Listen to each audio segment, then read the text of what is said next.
सुनो सुरभि, इससे बात मत करो। इसमें तो बोलने का कोई गुण ही नहीं है। हाँ। ये तो बगैर सोचे समझे बोल जाती है। नहीं नहीं दोस्तों, इस बेचारी को तो भाषा का ज्ञान ही नहीं है।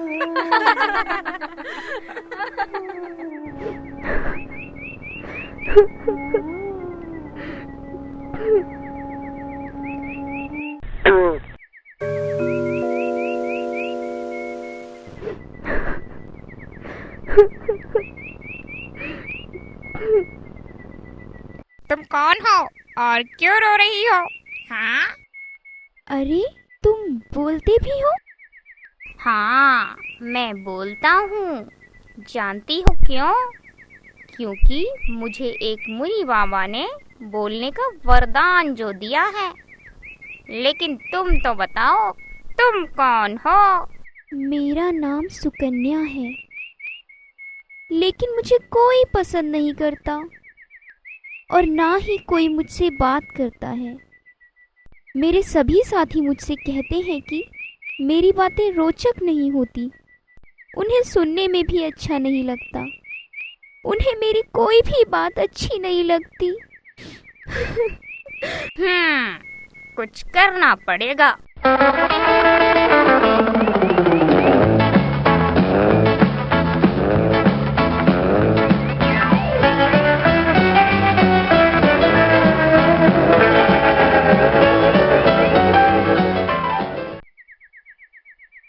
अच्छा, अब ये उदासी छोड़ो।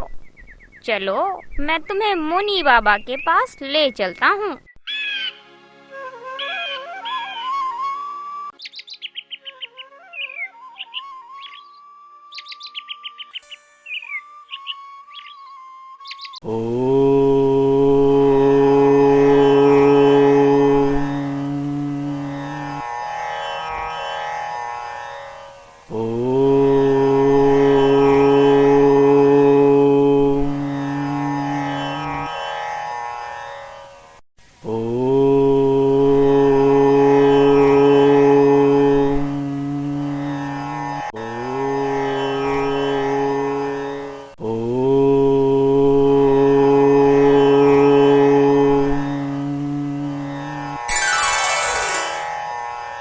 अरे तुम यहाँ क्या कर रहे हो टर्टर? और तुम्हारे साथ ये प्यारी सी बच्ची कौन है? इसका नाम सुकन्या है और ये बहुत दुखी है। क्या आप इसकी समस्या का समाधान कर सकते हैं? हाँ हाँ जरूर, परंतु इसकी समस्या क्या है? बोलो बच्ची, तुम्हें क्या चाहिए? बाबा, मैं इसलिए परेशान हूँ क्योंकि मैं जो भी लिखती हूँ किसी को पसंद नहीं आता, कहते हैं सुंदर नहीं है। दुखी मत हो बच्ची, अभी मैं तुम्हारे कष्टों का निवारण करता हूँ, पर पहले तुम मुझे कुछ नमूने के रूप में बोलकर तो सुनाओ। ठीक है। सरस्वती ने वीणा उठाई और उठाकर गाने लगी। अरे नहीं, ऐसे नहीं, ऐसे बोलेंगे जैसे विमल वाणी ने वीणा ली। ये इसी बात को कहने का एक और सुंदर रूप है, इसे ही अलंकृत भाषा कहते हैं। चलो, पहले मैं तुम्हें अलंकारों के बारे में बताता हूँ, जिससे काव्य या भाषा की सुंदरता को बढ़ाया जा सकता है। अर्थ। अलंकार का अर्थ है आभूषण। जिस प्रकार गहने या आभूषण धारण करने से सौंदर्य में वृद्धि हो जाती है, उसी प्रकार काव्य की शोभा बढ़ाने वाले तत्व अलंकार कहलाते हैं। ओम ऐं ह्रीं क्रीं चामुंडाय विष्महे नमः। ओम ऐं ह्रीं क्रीं चामुंडाय विष्महे नमः। ओम ऐं ह्रीं क्रीं चामुंडाय विष्महे नमः। ओम ऐं ह्रीं क्रीं चामुंडाय विष्महे नमः।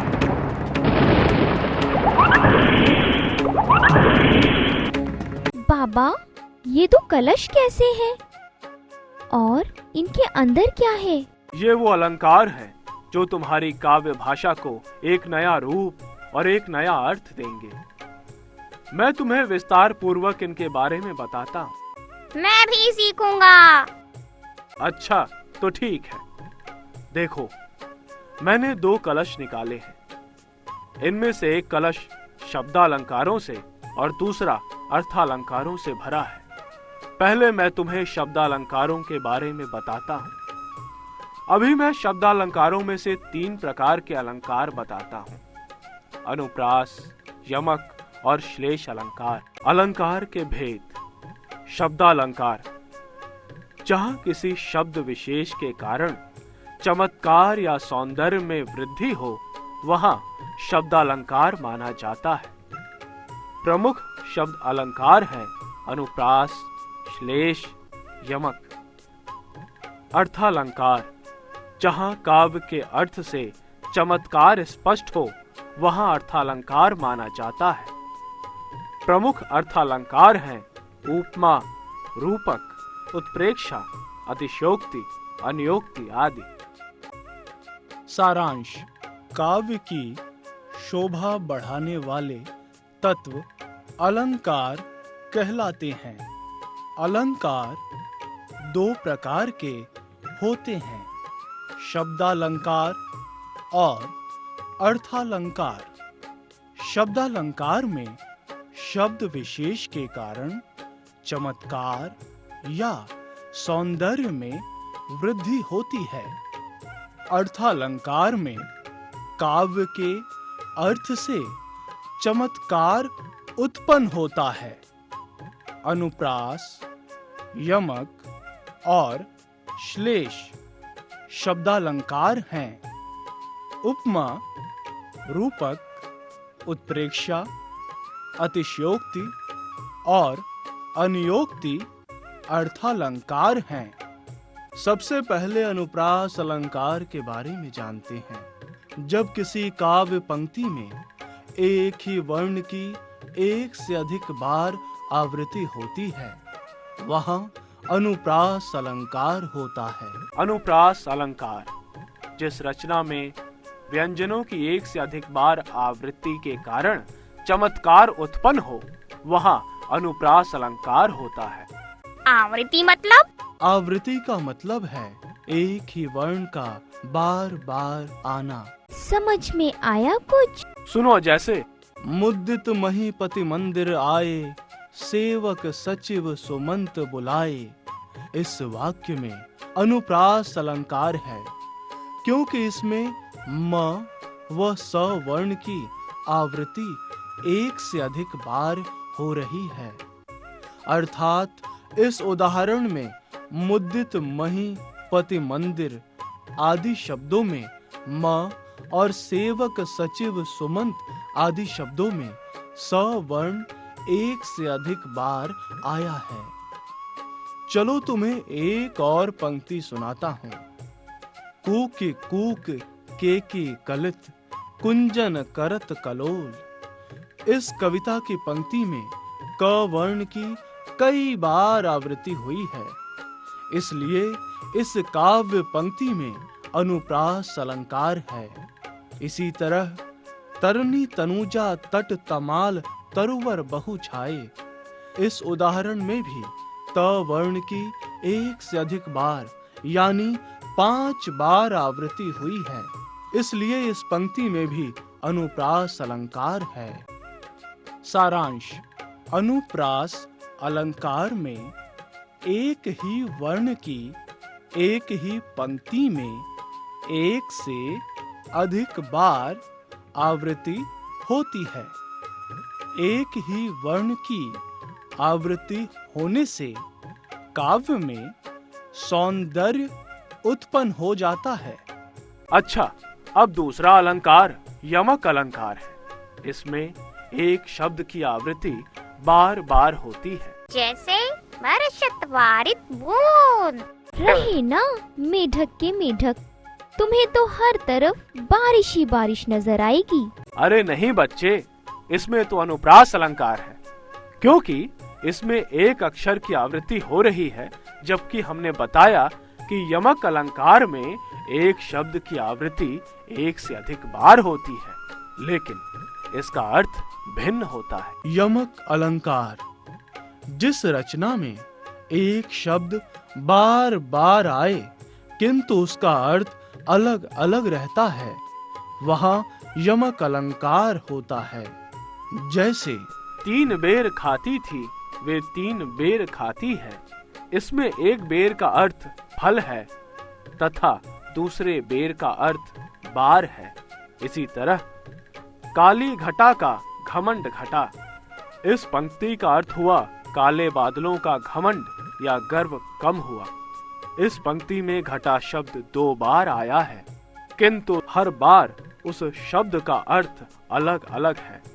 पहला शब्द घटा बादल अर्थात घटाओं के लिए है, जबकि दूसरा घटा शब्द कम करने के संबंध में है। इस तरह इस पंक्ति का मतलब हुआ कि काली घटाओं का घमंड कम हुआ।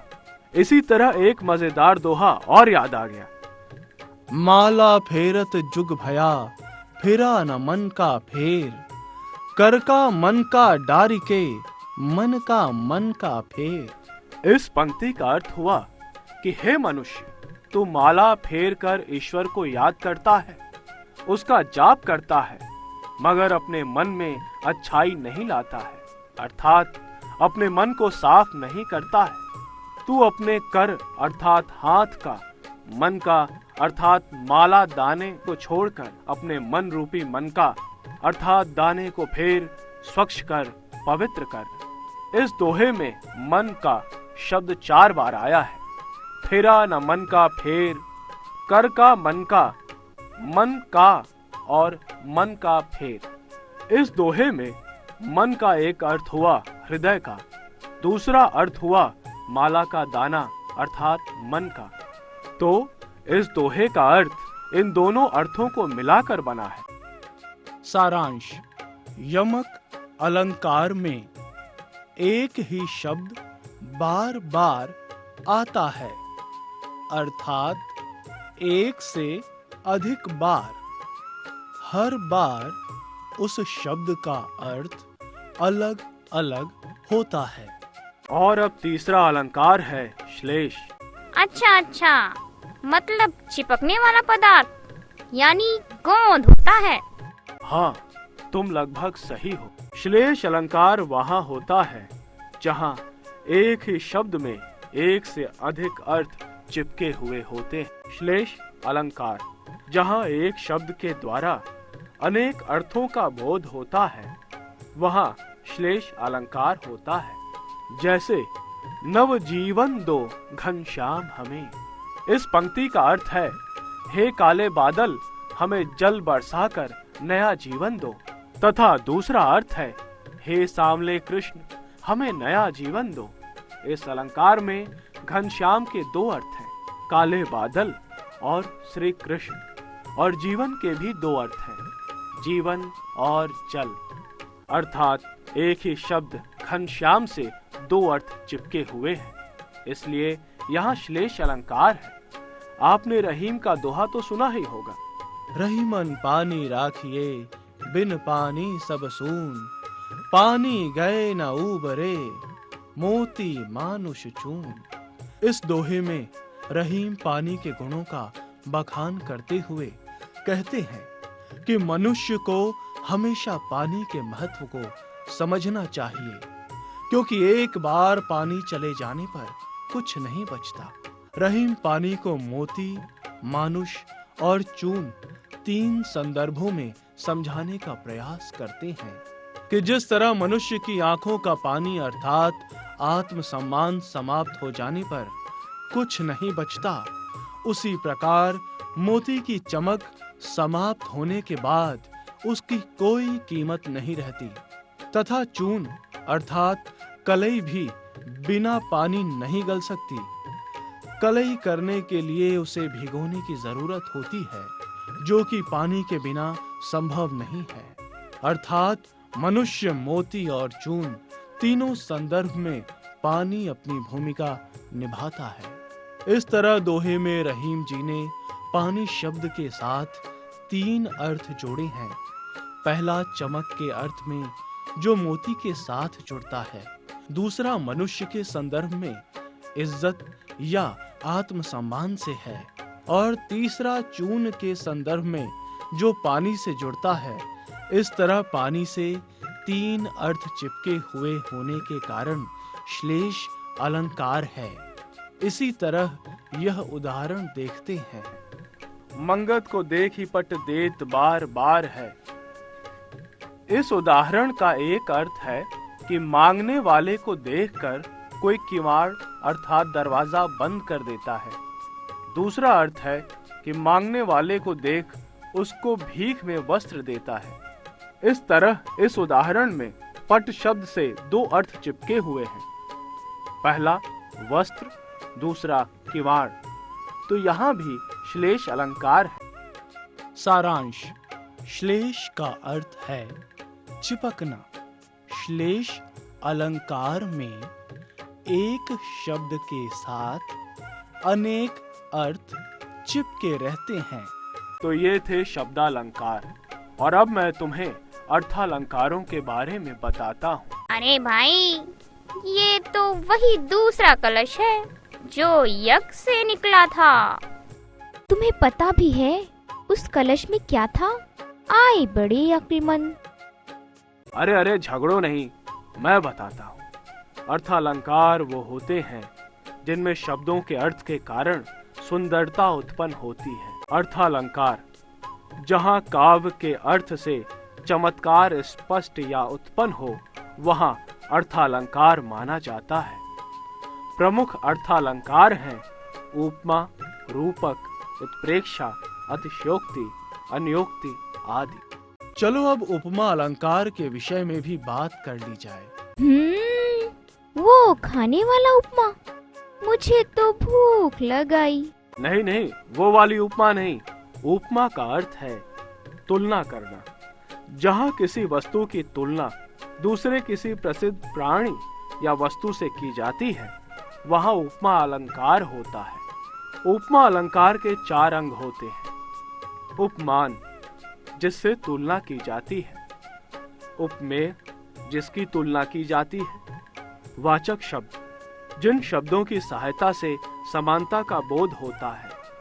साधारण धर्म, उपमेय और उपमान में जो गुण समान पाया जाता है उसे साधारण धर्म कहते हैं। उपमा अलंकार अत्यंत समानता के कारण सर्वथा अलग होते हुए भी जहाँ एक वस्तु या प्राणी की तुलना दूसरी प्रसिद्ध वस्तु या प्राणी से की जाती है, वहाँ उपमा अलंकार होता है। उपमा के 4 अंग होते हैं। उपमेय, वर्णित वस्तु। उपमान, समानता की जाने वाली वस्तु। साधारण धर्म, समानता बताने वाला गुण। वाचक शब्द, तुलनात्मक शब्द। जैसे वो दीप शिखा सी शांत भाव में लीन। हाँ, अब समझ में आया। जैसे कैसा प्यारा पानी है अमृत के जैसा। ऐसे नहीं, इसे और अच्छे ढंग से कहो। निर्मल तेरा नीर अमृत के सम उत्तम है। बिल्कुल ठीक। यहाँ उपमा अलंकार है, क्योंकि इस पंक्ति का अर्थ है कि तेरा स्वच्छ पानी अमृत के समान श्रेष्ठ है। इस पंक्ति में अमृत उपमान है, नीर उपमेय, समवाचक शब्द, उत्तम साधारण धर्म या समानता बताने वाला गुण है। अब मैं एक दूसरा उदाहरण तुम्हें सुनाता। पीपर पात सरस मन डोला। उपमेय, मन। मन भी अस्थिर रहता है। उपमान, पीपर पात। पीपल का पत्ता थोड़ी सी हवा आने पर हिल जाता है। साधारण धर्म, डोला। पीपल और मन दोनों डोलते हैं। वाचक शब्द, सरस, समानता। नदियां जिनकी यशधारा सी बहती हैं, अब भी निशि बासर। उपमेय, नदियां, नदी बहती रहती है। उपमान, यशधारा, मान सम्मान लगातार चले। साधारण धर्म, बहती है। नदी और यश दोनों बहते रहे। वाचक शब्द, सी, समान। निर्मल तेरा नीर अमृत के सम उत्तम। उपमेय, नीर जल पवित्रता का सूचक। उपमान, अमृत। अमृत भी तरल और पवित्र माना जाता है। साधारण धर्म, उत्तम, महान। वाचक शब्द सम, समान। सारांश। उपमा अलंकार में अत्यंत समानता के कारण तुलना की जाती है। एक वस्तु या प्राणी की तुलना दूसरी प्रसिद्ध वस्तु या प्राणी से की जाती है। उपमा के 4 भेद होते हैं। जिसकी तुलना की जाए वह उपमेय है। जिससे तुलना की जाती है उसे उपमान कहते हैं। समानता बताने वाला गुण साधारण धर्म है। जिस शब्द से समानता का पता चले उसे वाचक शब्द कहते हैं। रूपक अलंकार, जहाँ गुण की अत्यंत समानता के कारण उपमेय और उपमान में अभेद बताया जाता है, वहाँ रूपक अलंकार होता है। इसमें गुण की अत्यंत समानता के कारण उपमेय और उपमान में कोई भिन्नता नहीं रहती। जैसे मैया मैं तो चंद्र खिलौना लय हूँ। जैसे प्रस्तुत उदाहरण में कृष्ण अपनी मैया अर्थात माता से कह रहे हैं कि माँ, मैं तो चंद्र रूपी खिलौना ही लूंगा। इसमें भी उपमान और उपमेय होता है। किंतु रूपक अलंकार में चंद्रमा उपमेय पर खिलौने उपमान का आरोप है। इसी आरोपण को रूपक अलंकार कहते हैं। तुमने भजन की ये पंक्ति तो जरूर सुनी होगी। पायो जी मैंने राम रतन धन पायो। इस पंक्ति में भक्त कह रहा है कि मैंने राम रूपी रतन के धन को पा लिया है। यहाँ राम उपमेय पर रतन उपमान का आरोप है। इस तरह पंक्ति में रूपक अलंकार है। सारांश। रूपक अलंकार में गुण की अत्यंत समानता होती है। उपमेय और उपमान में अंतर नहीं रहता। एक तरह से उपमेय में उपमान का आरोपण होता है। इसके बाद और कौन सा अलंकार आप हमें बता रहे हैं? उत्प्रेक्षा अलंकार, जहाँ उपमेय और उपमान में समानता प्रकट करने के लिए उपमेय में उपमान की कल्पना या संभावना की जाती है, वहाँ उत्प्रेक्षा अलंकार होता है। उत्प्रेक्षा अलंकार, जहाँ उपमेय और उपमान में समानता प्रकट करने के लिए उपमेय में उपमान की कल्पना या संभावना प्रकट की जाए, वहाँ उत्प्रेक्षा अलंकार होता है। उदाहरण के लिए, पद्मावती सब सखी बुलाई, जनु फुलवारी सबे चली आई। इस उदाहरण में पद्मावती ने जब सभी सखियों को बुलाया, वे सखियां इस तरह आईं मानो पूरी फुलवारी उठकर आ गई हो।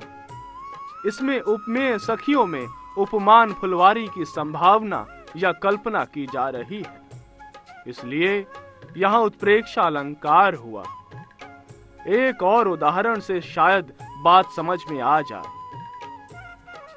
उस काल मारे क्रोध के, तनु कांपने उसका लगा, मानो हवा के जोर से सोता हुआ सागर जगा। इस उदाहरण से अर्थ निकलता है कि क्रोध के कारण उसका शरीर इस तरह कांपने लगा मानो किसी ने सोए हुए सागर में हलचल मचा दी हो। प्रस्तुत उदाहरण में क्रोध से कांपते शरीर में सोए हुए सागर के जागने की संभावना प्रकट की गई है। इसलिए यहाँ उत्प्रेक्षा अलंकार हुआ। इसी तरह झुककर मैंने पूछ लिया, खा गया मानो झटका। प्रस्तुत उदाहरण में बस के ड्राइवर के रुकने की संभावना झटका खाकर रुकने से हुई है। इसलिए यहाँ उत्प्रेक्षा अलंकार है। उत्प्रेक्षा अलंकार में मनो, मानो, मनु मनहु, जनो, जानो, जनु, जनहु आदि शब्दों का प्रयोग होता है। सारांश: उत्प्रेक्षा अलंकार में उपमेय में उपमान की संभावना व्यक्त की जाती है। मनो, मानो, मनु, मनहु, जनो, जनु, जनहु आदि शब्दों का प्रयोग होता है। अगला अलंकार अतिशयोक्ति अलंकार है। इसमें वस्तु या घटना का अत्यंत बढ़ा चढ़ाकर वर्णन किया जाता है। अतिशयोक्ति अलंकार जहाँ पर किसी वस्तु या घटना का खूब बढ़ा चढ़ाकर उल्लेख या वर्णन किया जाए, वहाँ अतिशयोक्ति अलंकार होता है। बढ़ा चढ़ाकर मतलब? जैसे हनुमान की पूंछ में लगन न पाई आग, लंका सगरी जल गई, गए निशाचर भाग। इस पद्यांश में हनुमान की पूंछ में आग लगाने से पूर्व ही सारी लंका की जलने की बात बढ़ा चढ़ाकर कही गई है। इसलिए यहाँ अतिशय उक्ति का प्रयोग है, जिस कारण अतिशयोक्ति अलंकार है। और अतिशय उक्तियां सुनो। पड़ी अचानक नदी अपार, घोड़ा कैसे उतरे पार, राणा ने सोचा इस पार, तब तक चेतक था उस पार। इस पंक्ति में महाराणा प्रताप सामने आई अपार नदी को पार करने की तरकीब के बारे में सोच ही रहे थे कि उनका घोड़ा चेतक तुरंत फुर्ती से कूदकर नदी पार कर गया। इस तरह प्रस्तुत उदाहरण में घोड़े की फुर्ती बताने के लिए अतिशय उक्ति का सहारा लिया गया है, जिससे घोड़े की बहादुरी का पता चल सके। एक और उदाहरण सुनो। देख लो साकेत नगरी है यहीं, स्वर्ग से मिलने गगन में जा रही। प्रस्तुत उदाहरण में कवि ने साकेत नगरी के ऊंचे भवनों द्वारा आकाश की ऊंचाइयों को छूने का बढ़ा चढ़ाकर वर्णन किया है, इसलिए इसमें अतिशयोक्ति अलंकार है। सारांश: अतिशयोक्ति अलंकार में अतिशय उक्ति होती है। अतिशय का अर्थ बढ़ा चढ़ाकर वर्णन करना। इस तरह इस अलंकार में बढ़ा चढ़ाकर कथन का वर्णन किया जाता है। जैसे तुम बहुत समझदार हो, मैंने ये बात बढ़ा चढ़ाकर बोली है, इसमें अतिशयोक्ति अलंकार है। नहीं नहीं, ये तो सच्चाई है, अतिशयोक्ति अलंकार नहीं। अच्छा, अब झगड़ा मत करो, एक और अलंकार के विषय में जानो। अब बात करते हैं अनियोक्ति अलंकार की, जहाँ उपमेय का वर्णन उपमान के वर्णन के माध्यम से किया जाए, वह अनियोक्ति अलंकार होता है। अनियोक्ति अलंकार जहाँ उपमेय का वर्णन उपमान के वर्णन के माध्यम से किया जाए, अर्थात किसी कारणवश उपमान के वर्णन के माध्यम से उपमेय का वर्णन किया जाए, वहाँ अनियोक्ति अलंकार होता है।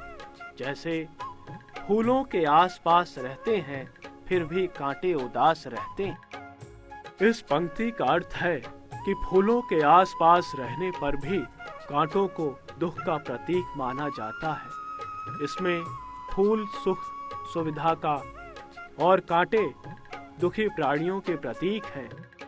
इसी तरह कवि ने प्रस्तुत फूल और कांटे के द्वारा अप्रस्तुत सुख और दुख का वर्णन किया है। हम एक और उदाहरण से अपनी बात स्पष्ट करते हैं। जिन दिन देखे वे कुसुम, गई सुबीती बहार, अब अली रही गुलाब में, अपत कटीली डार। अर्थात इस दोहे का अर्थ हुआ कि हे भंवरे, तूने जिन दिनों इस डाल में सुंदर गुलाब के फूल लगे देखे थे, वे दिन अब बहार से पतझड़ में बदल गए हैं। अब इस डाल में सिर्फ बिना पत्तों की कांटों वाली टहनी ही बची है। इस दोहे में अली यानी भंवरे के द्वारा ऐसे गुणी व्यक्ति की ओर संकेत किया गया है जिसका आश्रयदाता अब पतझड़ के गुलाब की तरह पत्र पुष्पविहीन अर्थात धनहीन गरीब हो गया है। यहाँ गुलाब और भंवरे के माध्यम से आश्रित कवि और आश्रयदाता का वर्णन किया गया है, अतः अन्योक्ति अलंकार है। एक अन्य उदाहरण में मालिन आवत देख के कलियन करी पुकार, फूले फूले चुन लिए काली हमारी बारी। इस दोहे का अर्थ है कि माली को आता देखकर कलियां कह रही हैं, आज तो ये माली फूल चुनकर ले गया, हम बच गए, किंतु कल जब हम कली से फूल में परिवर्तित हो जाएंगे तब ये माली हमें भी तोड़कर ले जाएगा। इसमें कवि बात तो फूल और कली की कर रहा है, किंतु अर्थ मनुष्य और मृत्यु का निकलता है। अर्थात कवि ने कलियों के टूटने के बहाने से मानव जीवन की नश्वरता की ओर संकेत किया है। इस तरह प्रस्तुत के माध्यम से अप्रस्तुत की बात करके दूसरा अर्थ निकलता है, इसलिए इसमें अन्योक्ति अलंकार है। सारांश। अन्योक्ति अलंकार में अन्य के लिए उक्ति यानी कथन होती है। संबोधन किसी को और संबोधित किसी और को किया जाता है।